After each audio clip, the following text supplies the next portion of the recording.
흔히 첫사랑은 이루어지지 않아서 더 기억에 남고 또 그립다고 말하곤 하죠. 하지만 전 그 사람이 아니라 그 시절에 순수했던 제가 그리워서 더 기억에 남더라고요.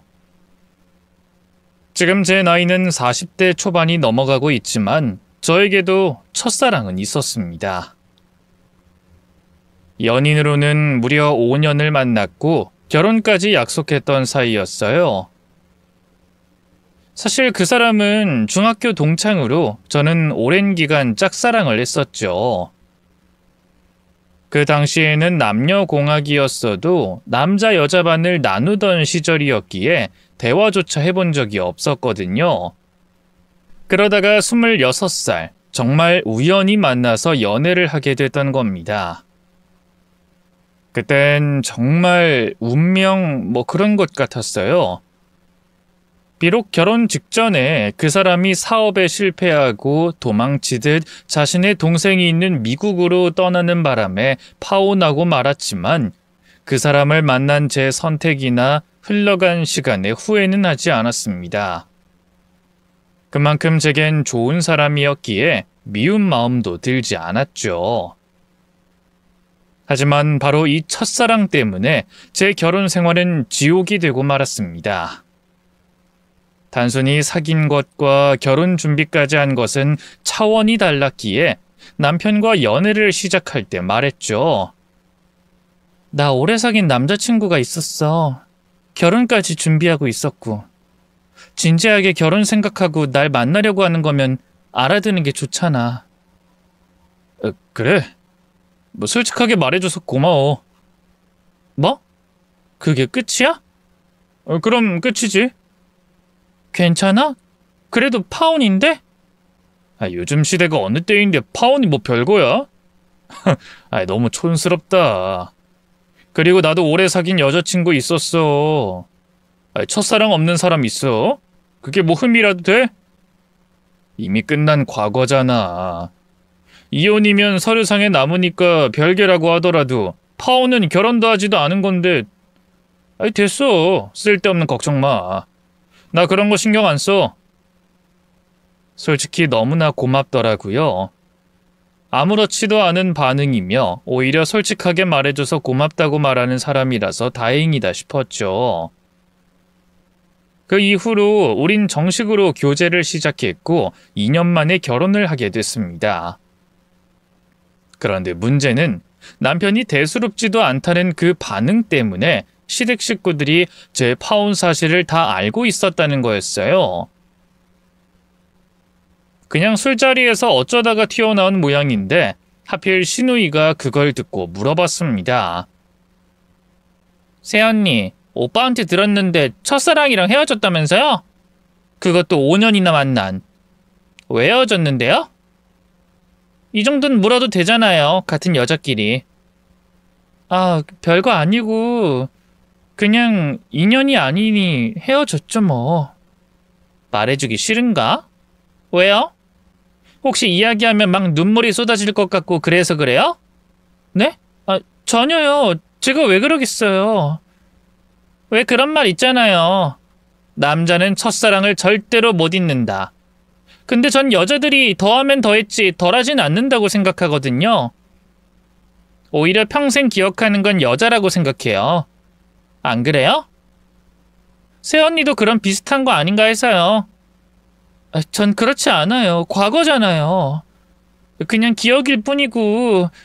그리고 첫사랑은 누구나 있는 거고. 제가 말하자 시누이는 한쪽 입꼬리를 올리며 푹 하고 비웃곤 대답했죠. 그래도 결혼 문 앞까지 간 거면 난 이유는 분명하게 알아야 된다고 생각해요. 오빠는 그런 거 신경도 안 쓴다고 하지만 난 아니거든요. 혹시 누가 잘못을 했다든가 바람을 피웠거나 그런 거? 그게 새언니 잘못이면 우리 오빠는 아무것도 모르는 거잖아요. 그럼 그게 사기 결혼이지. 과거는 과거일 뿐?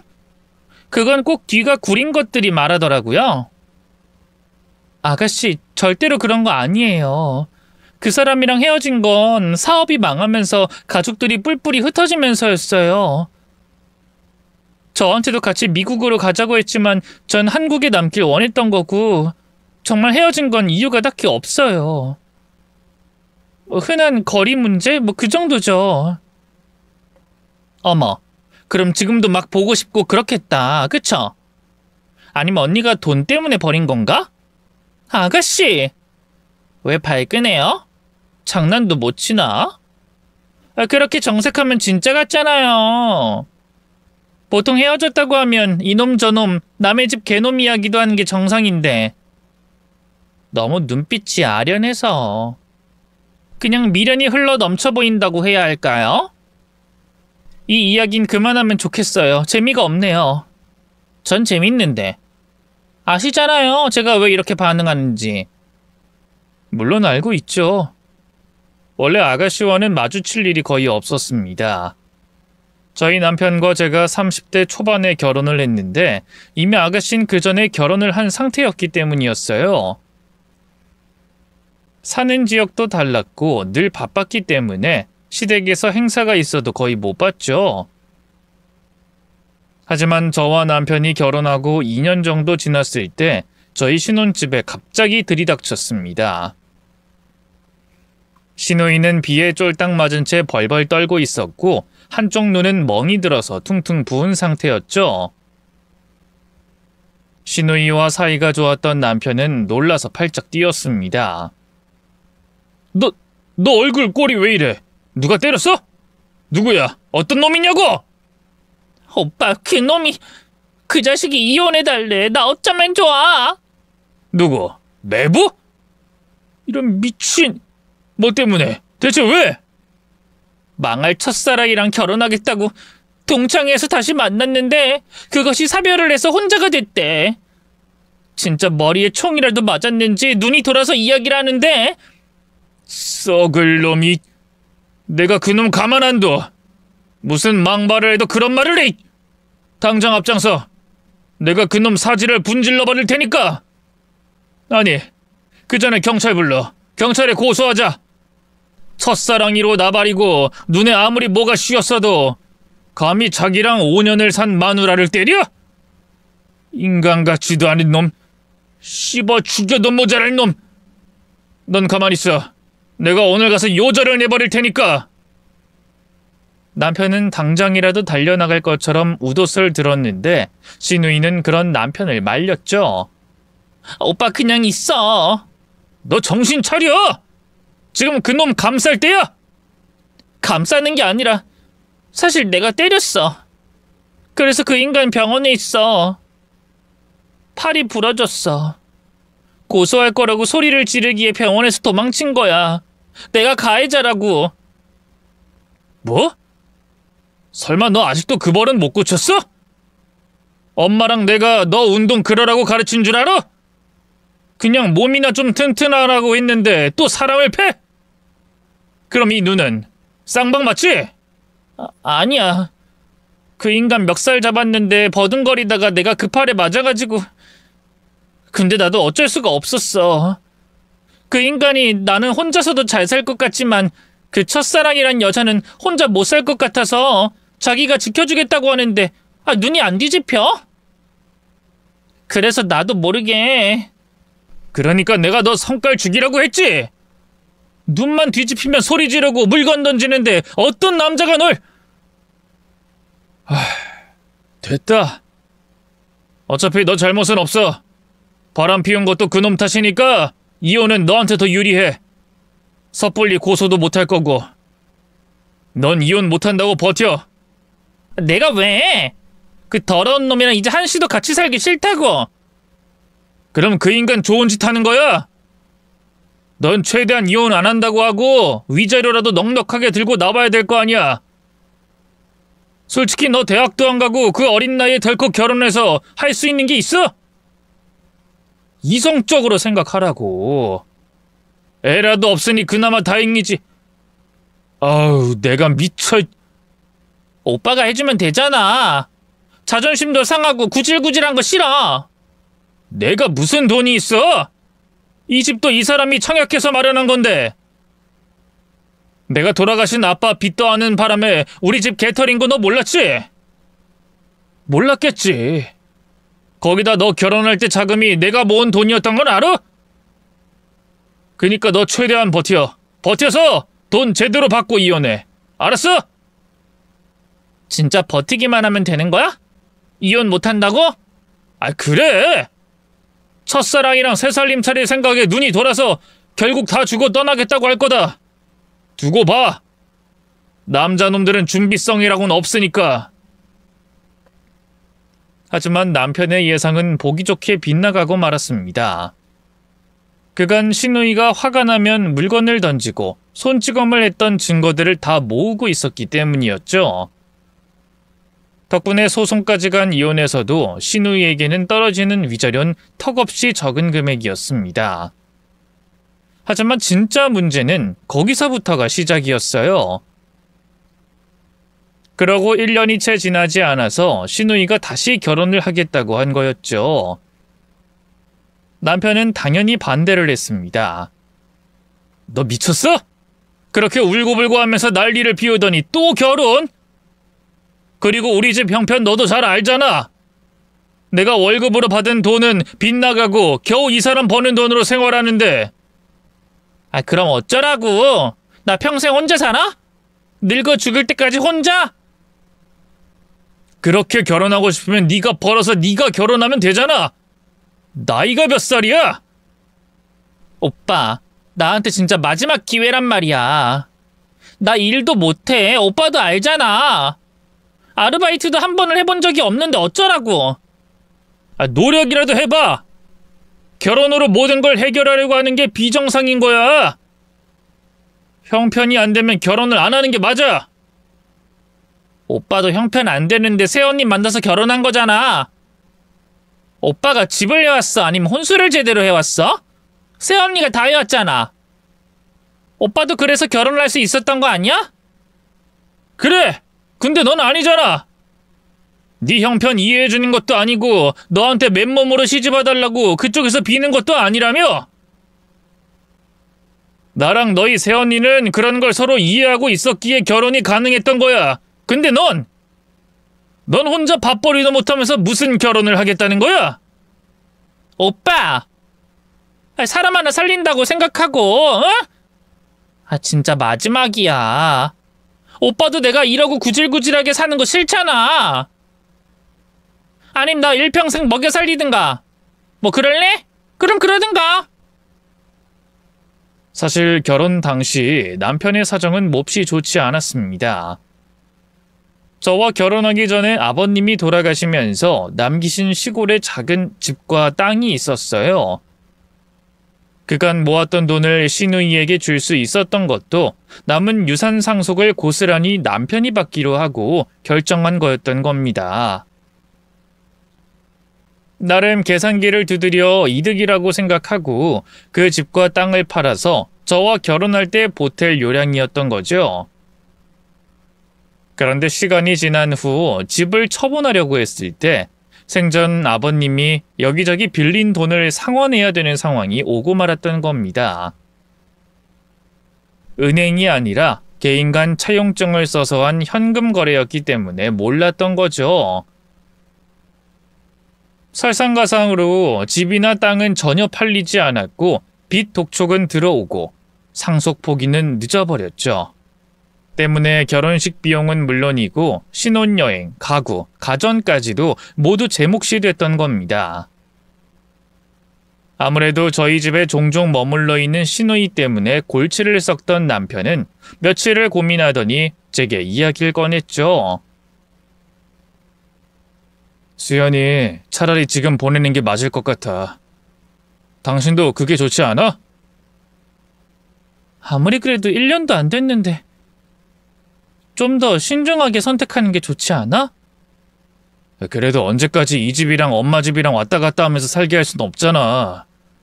어릴 때 오냐오냐 키워서 애가 철도 없고 감당도 못하겠고 내가 이 나이 먹어서 제 용돈 주면서 사는 것도 답답하고.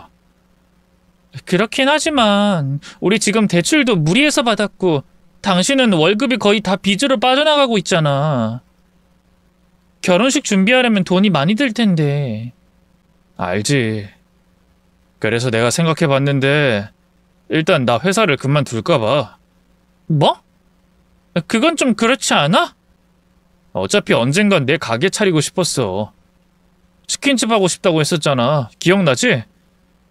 그래서 그만두고 퇴직금 일부를 수연이 결혼 자금으로 돌리고 일단은 다른 치킨 가게에서 일 좀 배우고 돌아가는 사정 봐서 돈 좀 모은 뒤에 대출 끼고 가게 열 생각이야. 요식업 생각보다 힘들어. 알잖아. 그리고 치킨 가게에서 일 배운다고 해도 돈을 많이 받지도 못할 거고 제대로 모을 수 없을 것 같은데. 알지. 그냥 돈 받으면서 배운다는 거에 의미를 두는 거야.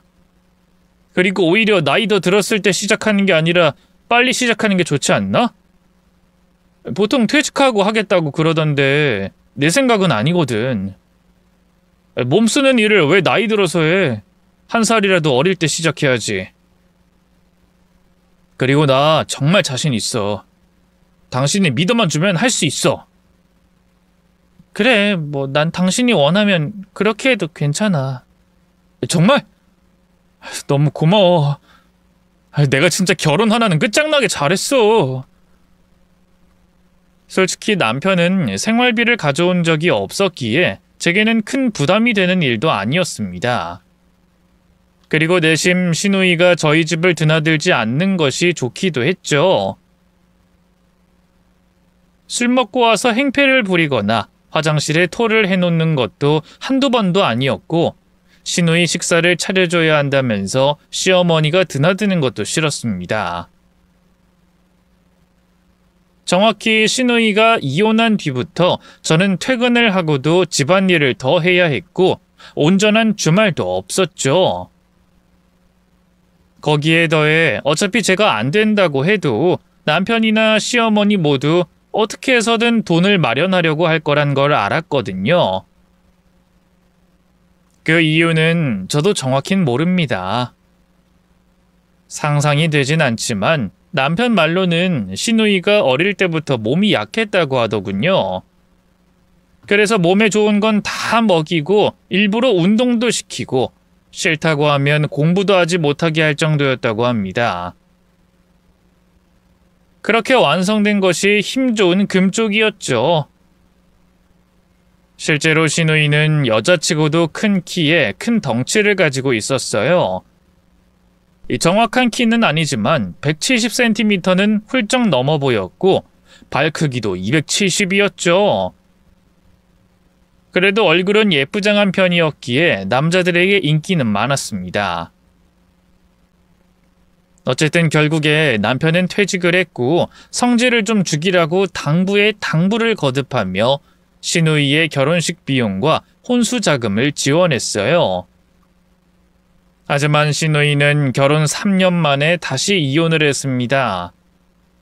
문제가 있다면 이전 이혼 사유와 같았다는 거였죠. 다들 미쳤어? 나랑 결혼하면 첫사랑이 나타나기라도 하는 거야? 시누이가 씩씩대며 말하자 남편은 화가 나서 물었습니다. 너 또 때렸어? 내가 성질 죽이라고 했지? 첫사랑? 그건 그냥 핑계겠지? 아니야, 내가 봤다고. 진짜 첫사랑 맞더라. 예전 사진을 아주 상자에 넣어서 그걸 신혼집에까지 가지고 왔었더라고. 그리고 나 이번엔 진짜 성질 안 부렸어. 진짜야. 그럼 뭐라고 하면서 헤어지자고 했는데? 내가 매력이 없다고. 나더러 누르면 채널이 바뀌는 리모컨 같다고 그랬어. 재미도 없고. 어쩜 그런 상처되는 말을 할 수가 있어? 언젠 좋다고 목을 매더니? 미친. 아이 됐고. 뭐 그래서 이혼하게? 당연하지. 근데 나도 짬이 있어. 그냥은 못 헤어져, 절대로. 내 인생 망치고 잘 사는 꼴 절대 못 봐. 남편은 그날 정말 끙끙 앓았습니다. 돈은 돈대로 날리고 동생이 다시 이혼을 하니 골이 아팠겠죠. 하지만 다행히도 두 번째 이혼에서는 어느 정도 위자료를 받아왔더군요. 남편은 그 돈으로 이전에 계획했던 것보다 앞당겨서 치킨집을 열 수 있었습니다. 하지만 그 돈이 그리 넉넉한 금액은 아니었기에 문제가 생기기 시작했죠. 시어머니 시누이까지도 남편의 가게를 돕게 되면서 엎어지면 코다할 거리로 모두가 모이게 된 겁니다. 그게 끝이 아니었죠. 당신도 일 좀 도와. 알잖아, 저녁 시간에 제일 바쁜 거. 엄마는 체력이 불가능하고. 나 일하잖아. 무슨 일을 또 도우라는 거야? 어머님은 그렇다고 해도 아가씨는 체력은 좋잖아. 근데 나한테 일을 도와달라니? 은행은 제 시간에 딱딱 끝나잖아. 그 정도도 못해줘? 가게 적자에서 벗어날 때까지만 도와달라는 거잖아. 나도 웬만해선 당신한테까지 부탁하고 싶진 않았어. 근데 수연이는 일머리가 없어서 저녁에 손님 응대 못해. 머리가 안 좋아. 누가 뭘 주문했는지 까먹는다고. 저번에 한 번 시켰다가 싸움 날 뻔했어. 먼저 들어온 손님보다 나중에 들어온 손님한테 요리를 내줬거든. 정말로 머리에 무슨 지옥이라도 들었는지 나도 미치겠어. 오죽하면 당신한테 이러겠어? 그럼 차라리 사람을 써. 엄마랑 수연이 다 가게에서 일하면서 정당하게 시급까지 주고 있는데 내가 사람을 어디서 더 써? 제발 좀 도와줘. 내가 가게 잘 되면 당신한테도 좋은 거잖아. 당장은 힘들어도 앞으로의 미래만 생각해. 응? 제발. 아무리 그래도 나 일하는 사람이야. 새벽에 끝나는 일을 내가 어떻게 해? 그럼 딱 12시까지만. 응? 어머님이나 아가씨를 자르면 되잖아. 그럼 간단하게 해결될 일이고. 일을 좀 배워놔야 독립을 하지. 우리 엄마도 일하고 싶어하고 용돈 챙겨주는 것보다 훨씬 좋지. 장기적으로 생각해봐. 그러니 당신이 조금만 이해해줘. 당분간이라니까? 진짜 약속해. 적자에서 벗어나면 당신이 오겠다고 해도 못 오게 할 거야. 정말로. 잠도 못 자면서 고생하는 남편이 가여워서 그렇게 하겠다고 어렵게 결심했습니다. 하지만 정말 힘들더군요. 아무리 정시에 끝나는 은행 업무라고 해도 셔터가 내린 뒤에 마감까지 하고 와야 했어요. 남편은 앉아서 일하는 게 뭐가 힘들다고 그러냐고 했지만 실제로는 사람을 상대하는 일이라서 정신적으로도 많이 힘들었죠. 그런데 일이 끝난 뒤에 발에 땀이 나도록 주방과 홀을 넘나들며 응대하고 계산하는 일까지 하니 진짜 죽을 맛이었습니다. 거기에 더해 유일하게 쉬는 날엔 시누이가 와서 제 속을 뒤집어 놨고요. 첫사랑의 남편을 2번이나 빼앗겼으니 저 역시도 자신의 오빠를 버리고 도망갈 여자로 취급하기까지 했습니다. 시어머니도 비슷했는데 시누이와는 결이 달랐어요. 바로 제가 임신을 못하는 것으로 첫사랑과 연결을 시켰죠. 아가, 너 혹시 그 남자랑 너 사이에 뭐가 있었던 거 아니냐? 그 남자요? 누구요? 너 첫사랑인가 뭐시긴가 하는 놈이랑 말이야. 7년이나 만났다며? 그 정도면 결혼한 거랑 찐배 없잖니? 5년이었어요. 그리고 결혼한 것도 아니고 연애잖아요. 결혼이랑 다를 게 없다니. 갑자기 왜 그런 말씀을 하세요? 아이가 안 생기니까 하는 말 아니니. 지금 너희 나이가 몇이야? 노산도 이런 노산이 없지. 요즘 결혼 좀 늦게 해도 애 낳으려면 얼마든지 펑펑 낳는 사람이 수두룩 빽빽 동네를 한 바퀴 휘감고도 남을 숫자던데 어째서 너희만 없냐 이거야. 어머님, 지금 저희 상황이 그렇잖아요. 상황? 오냐, 너 말 잘했다. 무슨 상황? 설마 내 아들 아직도 빚 갚고 있다고 무시하냐? 그런 거야? 아이고, 참말로. 요즘 며느린 시어머니가 모시고 산다더니 딱 내가 그 짝이네. 결혼할 때 돈 한 푼 못해줘서 미안하다. 됐냐? 너 그 말 들으려고 꺼낸 말 맞지? 그런 뜻이 아니라 저 일 끝나고 가게 나가서 일하고 있고 그 사람은 새벽이 다 돼서 들어와요. 또 쉬는 날이면 어머님이랑 아가씨가 집에 와 계시고요. 아, 지금 늙은이 눈치 주는 거야? 쉬는 날 어신도 하지 마라 그 말이야? 꼴랑 몇 시간 일 좀 돕는다고 유세야? 나랑 수여인 오전 11시에 문 열어서 가게 정리 싹 하고 청소하고 재료 손질하고 허리가 아파서 끊어지는데도 별말 안 하는데 너네가 왜 이렇게 유세를 떨어? 누가 보면 혼자서 일 다 하는 줄 알겠다? 눈치를 주는 게 아니라 저도 힘이 들어서 부탁드리는 거예요. 따박따박. 그렇게 당당하면 산부인과 가서 검사라도 받아보자. 혹시 무슨 중절 수술 같은 거 받았는지 알아보자 이거야.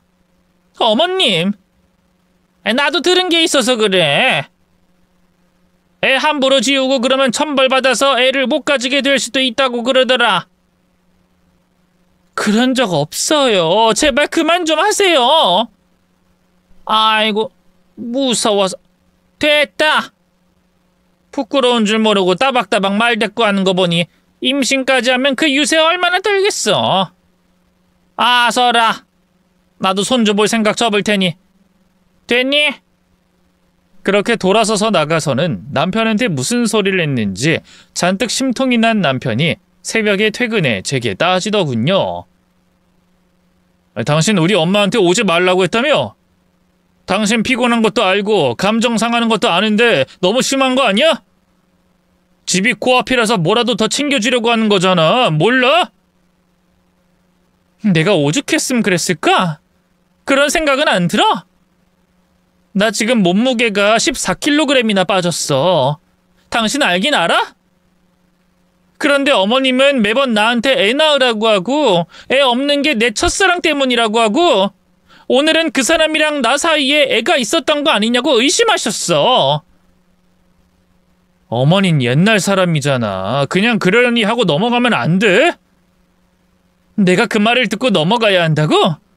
어떤 며느리가 그냥 넘어가는데? 솔직히 말해서 우리가 난임이니? 피임이지? 아가씨 이혼하고 나서 쭉 당신이랑 각방 쓰고 있잖아. 그야 당신 피곤할까봐 내가 나름대로 배려를 해준 거고 귀가 시간이 늦으니까 미안해서 그런 거잖아.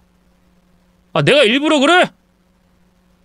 그걸 생각하면 어머님한테도 전해. 그만 좀 오시라고.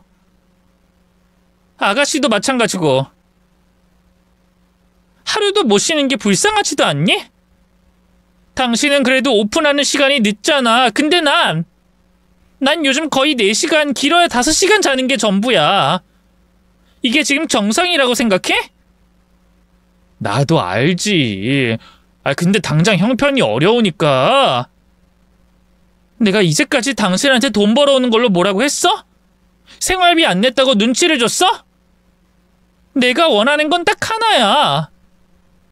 결혼을 했으면 독립된 가정을 이뤄야지. 이 정도도 욕심이야? 쉬는 날에 쉬고 싶다고 한 게 왜 유세야? 알았어 여보. 엄마한테 말할게. 수연이한테도 내가 잘 이야기해볼게. 그리고 이제 수연이 이 근처에 오피스텔 하나 얻어서 따로 나갈 거야. 엄마랑 같이 오는 일 거의 없을 거고 자기 생활비도 직접 벌기 시작했고 겨우 사람 구실하게 됐으니까 좀만 참아줘. 응? 그때 솔직히 이혼을 생각했었습니다. 저도 벌 만큼 벌고 남편도 부지런하니 빚이 있는 건 문제가 되지 않을 줄 알았거든요. 하지만 막상 살아보니 여유가 없었습니다. 밥 한 끼도 마주보며 먹지 못하는 게 부부고 가족이라는 게 너무 슬펐죠.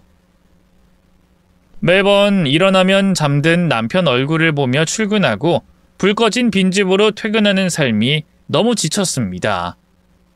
헌데 딱 그런 생각이 들 무렵에 남편의 가게가 서서히 바뀌기 시작했어요. 삶이 너무 지쳤습니다. 먼저 제가 일을 거들지 않아도 됐죠. 초반에 약속했던 것처럼 남편이 제게 말했습니다. 이제 가게 절대로 오지 마. 이제 가게 운영 여유로워졌고 앞으로도 그렇게 유지할 거야. 그러니 당신은 온전히 쉬기만 해. 엄마랑 동생한테도 단단히 못 박아놔서 이 집에 불쑥 오는 짓은 안 할 거야. 알았지? 나야 좋지만 정말 괜찮겠어? 괜찮아. 나 혼자 얼마든지 운영할 수 있어. 나한테 맡겨. 일하는 사람도 조만간 뽑을 거야. 그래? 그럼 나 정말 쉰다? 은행 끝나면 바로 집에 올 거야? 그러라니까. 회식도 참석할 수도 있어. 정말 괜찮아? 그래. 술은 적당히 먹고. 진짜 수고 많이 했어. 고마워. 약간 얼떨떨하긴 했지만 내심 기분은 좋았습니다. 또 시간적인 여유가 생기니 마음도 풀어지더군요. 이혼 생각은 자연스레 사라졌고 남편을 이해하려고 많이 노력했습니다. 그리고 아이를 가질 생각도 하게 됐고요. 하지만 막상 쉽진 않았습니다. 제가 퇴근을 해서 돌아오더라도 남편은 평균 새벽 2시, 늦으면 3시까지도 일을 했으니까요. 조금 초조해져서 임신 계획을 짜서 남편에게 이야기를 해본 적도 있었습니다. 근데 남편의 반응은 차가웠죠. 뜬금없이 무슨 애야. 그리고 무슨 시술까지 하겠다는 거야? 요즘 애 안 가지는 부부들도 많아. 그리고 생기려면 진지게 생겼지. 난 자연스러운 게 좋아. 인위적으로 애 가지는 건 좀 별로고. 무슨 주사도 맞고 병원도 다니고 해야 한다는데 딱 질색이라고. 그래도 지금 안 하면 너무 늦어. 어머님도 손주 기다리시고. 여기서 왜 또 엄마 핑계를 대? 나 일하잖아. 빚 다 갚으면 그때 생각하자. 애 생기면 또 누가 돌봐? 우리 엄마도 가게에 있고 동생도 가게 일 봐주고 당신 혼자 해야 해. 알아? 그럼 그 불똥은 또 나한테 튀겠지. 그러니 내가 자신이 있겠어? 그래도 하나라도 낳는 게 좋지 않을까?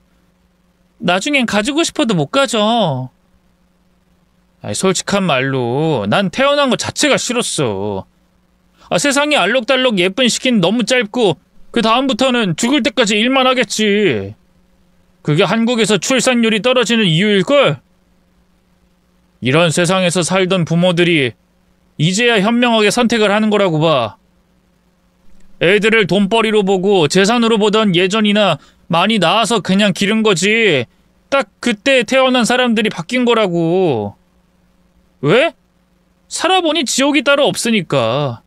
그걸 물려주기 싫은 거지. 여보, 무슨 말을 그렇게 극단적으로 해. 그리고 그때랑 지금은 다르지. 하나만 낳아서 잘 키우자는 사람들이 얼마나 많은데. 어쨌든 난 자신 없어. 그러니까 하늘의 운명에 따르자는 거야. 임신이 되면 낳고 아님 말고 병원 시술까지 하면서 사람 골 아프게 하지 말자는 거야. 저도 그러고 싶었습니다. 하지만 남편은 그날을 기점으로 오히려 절 피하는 느낌까지 들었죠. 연애할 때만 해도 아이를 몇 명이나 가지고 싶은지 떠들었던 사람이었기에 뭔가 찜찜하긴 했습니다.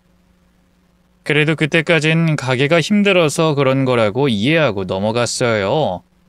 그런데 갑자기 쉬는 날에도 더는 문을 닫지 않겠다고 하더군요. 남편 말로는 얼른 돈을 갚아버리려고 그러는 거라고 했습니다. 심지어 여름 휴가 계획까지 다 짰을 때도 마찬가지였고요. 내가 휴가 언제 날짜로 할까 물었더니 당신이 이때 하라고 했잖아. 저번 달에도 미리 말했고 그땐 간다고 했잖아.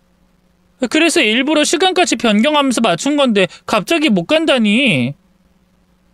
비행기며 펜션이며 미리 다 예약했는데. 가게가 바쁜데 어쩌라고. 지금 휴가가 중요해? 빚을 갚아야 여유롭게 지낼 수 있잖아. 이 고비만 잘 넘기면 우리 고생도 끝이라고. 그땐 제주도가 아니라 해외로 가면 되고. 하지만 모처럼 당신이랑 단둘이 보내고 싶었는데. 우리가 신혼이야? 적당히 좀 해.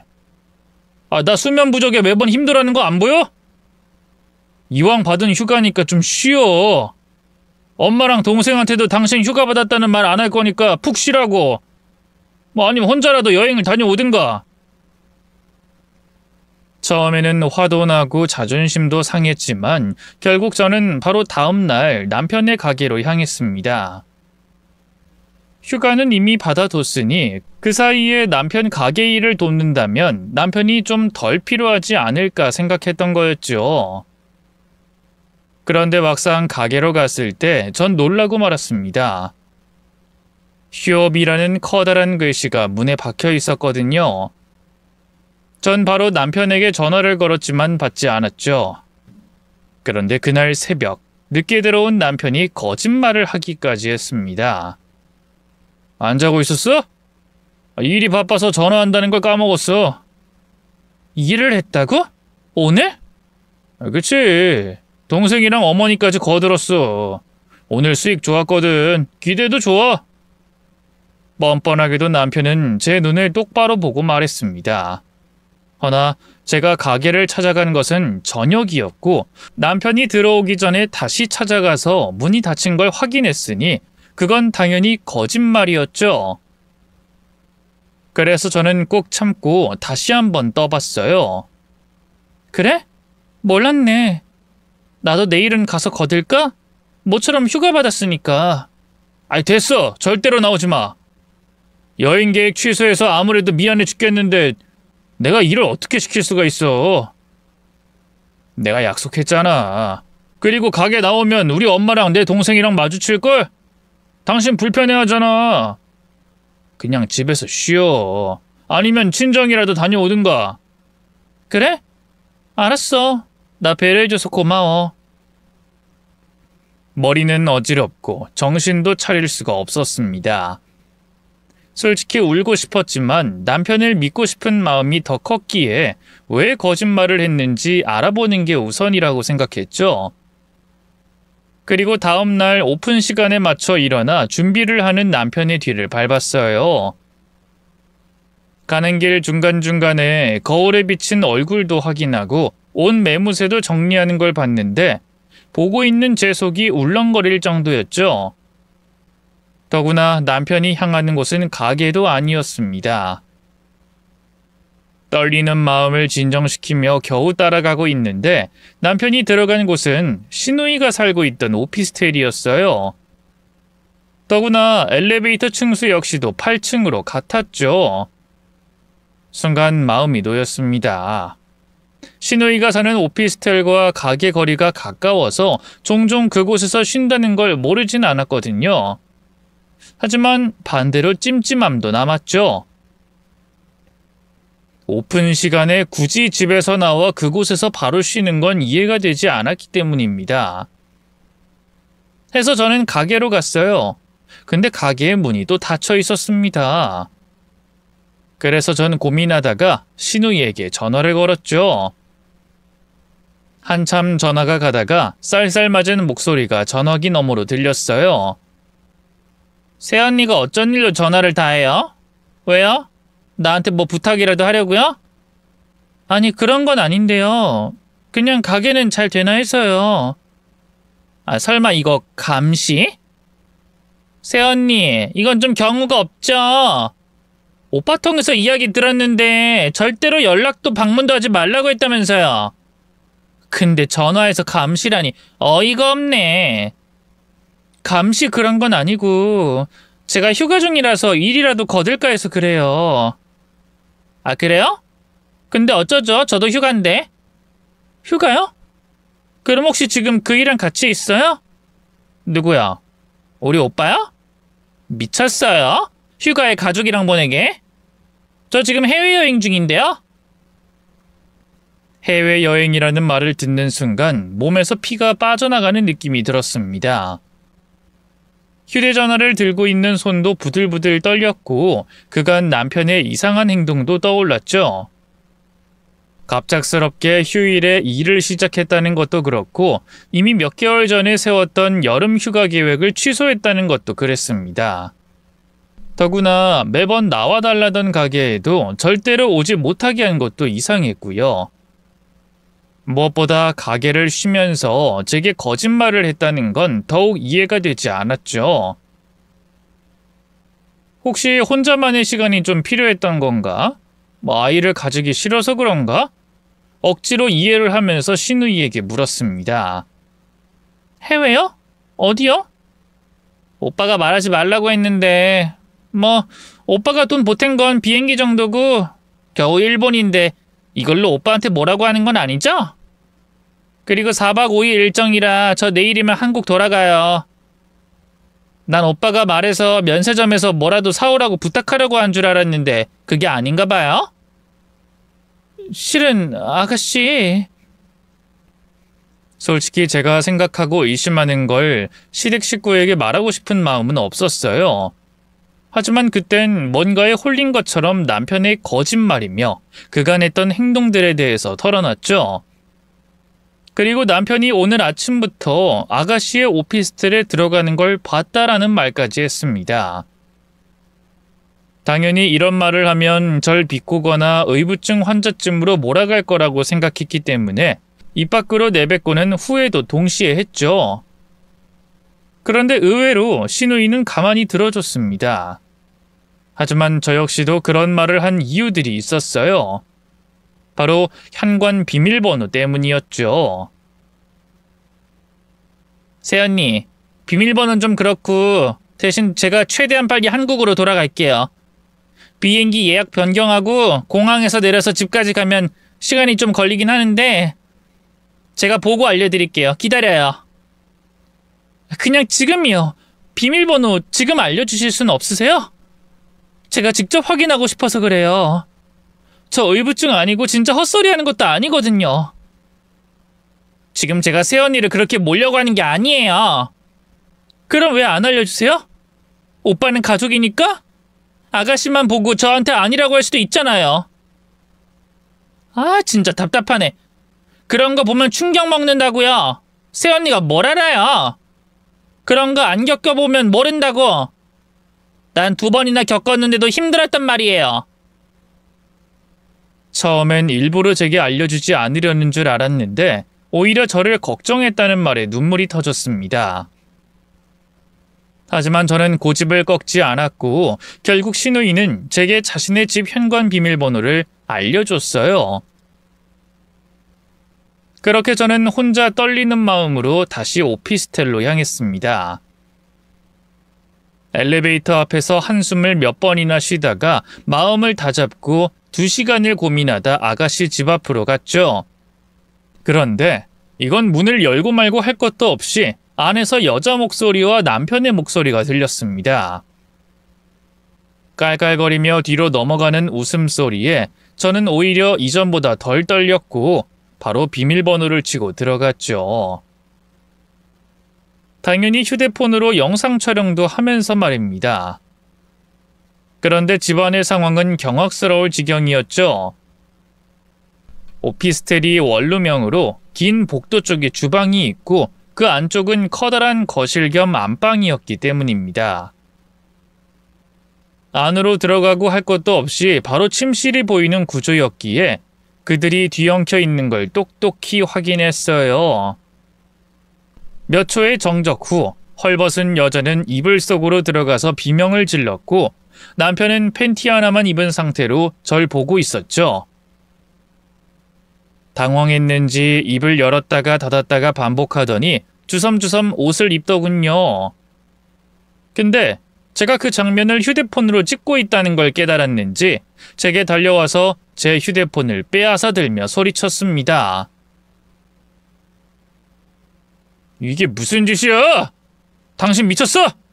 이거 찍어서 뭐 할 건데? 뭐 이혼이라도 하게? 어이가 없더군요. 오히려 당사자인 제가 아니라 남편이 화를 냈으니까 말입니다. 적반하장도 유분수지. 지금 나한테 소리를 지르는 거야? 미쳤니? 일단 나가. 저 사람 옷은 입어야 될 거 아니야? 뭐? 지금 이 상황에서 누구 걱정을 하는 거야? 걱정이 아니라 현실적으로 또 이성적으로 생각하자는 거야. 이렇게 해서 대화가 되겠어? 그래, 나 바람 폈어. 저 여자랑 잤다고. 됐니? 인정할 테니까 작작 좀 하라는 뜻이야. 아니, 무슨 의부증 환자처럼 이 집에 쳐들어와서 동영상 촬영? 이게 무슨 예의 없는 짓이야? 그때 상황을 떠올리면 정말이지 머리를 망치로 맞은 기분이었어요. 보통 드라마에서는 싹싹 빌거나 변명하거나 혹은 미안하다라는 말이라도 하던데 막상 제가 본 것은 그것과 달랐습니다. 더구나 제가 나가지 않자 남편이 한 짓은 더 가관이었죠. 휴대폰 동영상을 얼른 삭제하고는 이불을 들어서 제가 볼 수 없게 여자를 가리곤 옷을 입을 수 있는 시간까지 주더군요. 저는 그 광경을 보면서 머리라도 쥐어뜯고 싶었지만 솔직히 그러고 싶지도 않았습니다. 그때 든 생각은 억울하다라는 것뿐이었거든요. 저런 놈도 남편이라고 평생 함께 살고 아이를 가지고 싶다고 생각한 제 스스로가 한심하다는 생각도 들었죠. 옷을 다 입었는지 남편은 그 여자를 이불로 다시 덮어주고는 부드럽게 말했습니다. 내가 다 해결할 테니까 넌 그냥 가만히만 있어. 알았지? 그러자 그 여자는 덜덜 떨리는 목소리로 물었죠. 어떡해? 나 진짜 죽어. 난 무섭다고. 아이, 걱정 말라니까. 내가 알아서 할게. 나 믿지? 그 바퀴벌레 같은 인간들은 저 따위는 안중에도 없다는 듯 굴었습니다. 그리고 남편은 한숨을 푹 쉬고는 제 앞으로 걸어와서 무덤덤하게 말했죠. 됐고 상황 정리하자. 원하면 이혼해. 해준다고 이혼. 그럼 되잖아. 대신 저 여잔 건들지 마. 나한테 소중한 사람이야. 우리끼리 해결하자는 뜻이고 어차피 진창인데 다 같이 더러워질 필요 있어? 솔직해지자. 우리 결혼 생활이 행복했어? 아니잖아. 어쩜 그렇게 뻔뻔해? 당신 입에서 그런 말을 할 자격이나 있어? 없지, 없어. 나 능력도 없고 당신한테 빌붙어서 살았던 거 맞아. 근데 그것 때문에 난 내내 살얼음판을 걷는 기분이었어.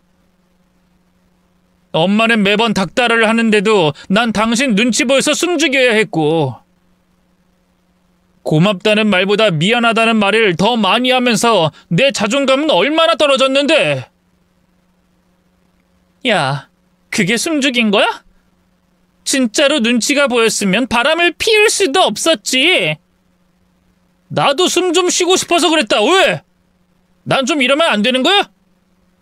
일에 치여서 빚에 쪼들려서 죽을 것 같을 때 나타난 사람이야. 나한텐 저 사람이 전부였고. 전부? 돌아도 단단히 돌았구나. 그럼 떳떳하게 이혼을 하고 만났어야지.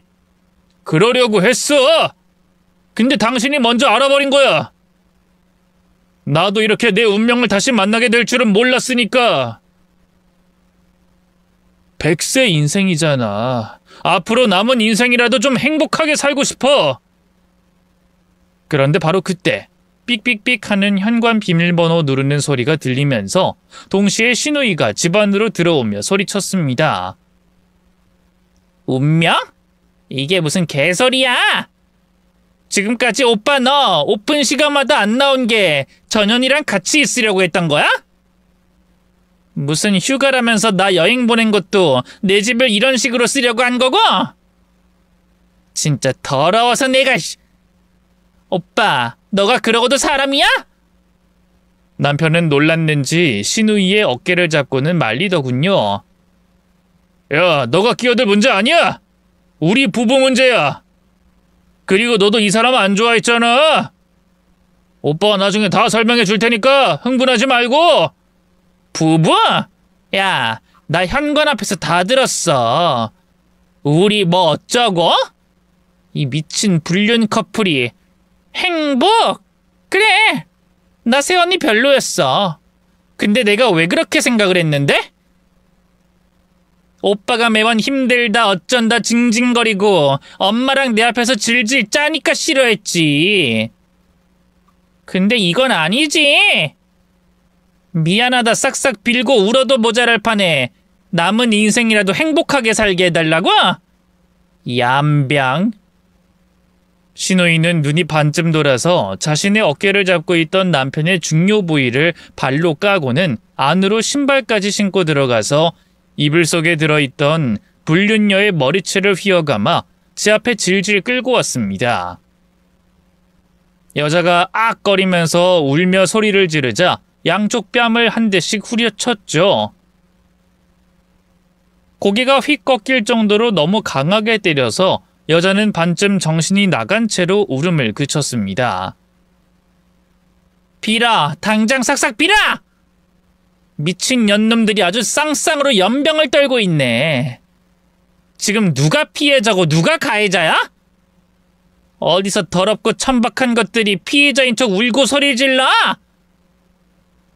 너네 당장 안 빌면 나도 내가 무슨 짓 할지 몰라.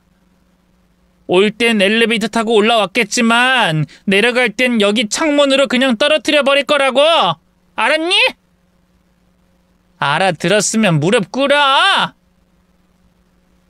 뒤늦게 통증에서 해방된 남편이 반항을 해봤지만 신우이는 눈이 뒤집혀 식칼까지 들고 와서는 위협을 했고 결국 두 사람은 제 앞에 무릎을 꿇었죠. 어디서 어떻게 만났고 뭘 했는지, 언제부터 불륜이 시작이었는지 휴대폰 영상으로 신우이는 촬영하며 물었습니다.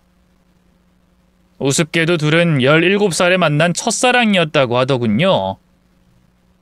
대학교에 올라올 때까지도 만남을 이어가다가 군대에 가면서 자연스럽게 연락이 끊기며 헤어졌다고 했습니다. 그러다가 불과 3달 전 치킨 배달을 하면서 우연히 재회하게 됐고 여자는 애도 있는 유부녀였죠. 이를 듣던 신우이가 추측을 하더군요. 그래서 2달 전부터 오픈을 나한테 다 맡기고 우리 집에서 쉬고 오겠다고 한 거구나? 저 여자가 가정이 있어서 빨리 만나야 되니까. 와, 진짜 더러운 불륜 커플은 머리도 비상하네. 애는 유치원 보내고 남편 출근시키고 첫사랑이랑 만나서 놀다가 들어가고? 이 정도면 막장 드라마 작가 뺨을 후려치겠네. 그것도 동생 집에서. 남편은 신우이를 노려보더니 입을 열었죠. 넌 그래도 이러면 안 되는 거지. 내가 너 가족이야. 내가 잘못한 거 인정한다고 했는데 꼭 이렇게까지 해야 해? 나랑 일 안 해? 가게 일 안 할 거야? 그러자 신우이는 어이가 없어 웃더군요. 생색 좀 그만 내. 꼴랑 치킨집 하나 가지고 엄마랑 나한테 하는 행동 보면 오빠 너도 참 가관이야.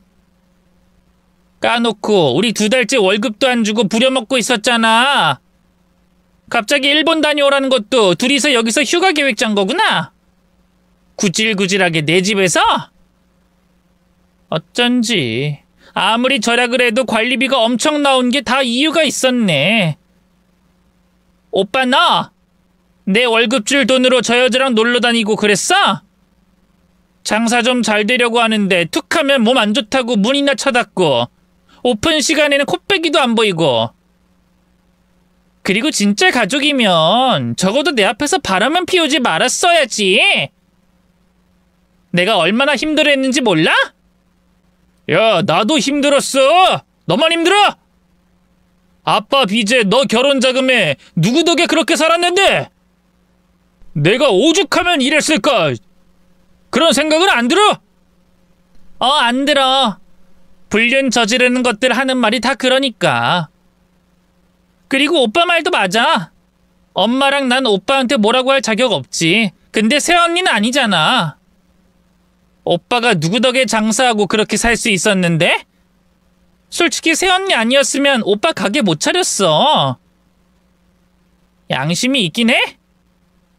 더 거슬러 올라가면 내 결혼자금 대준 것도 사실 오빠가 아니라 새언니가 해준 거 아니야?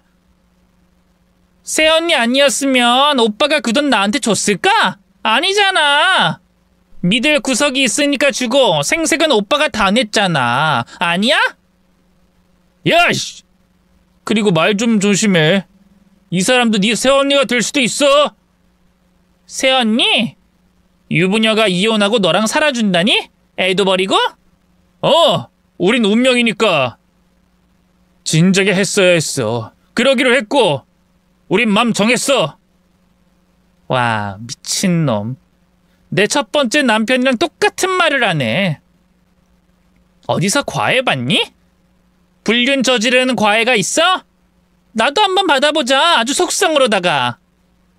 야, 적당히 해라. 너 나랑 안 볼 거야? 안 봐도 어쩔 수 없지.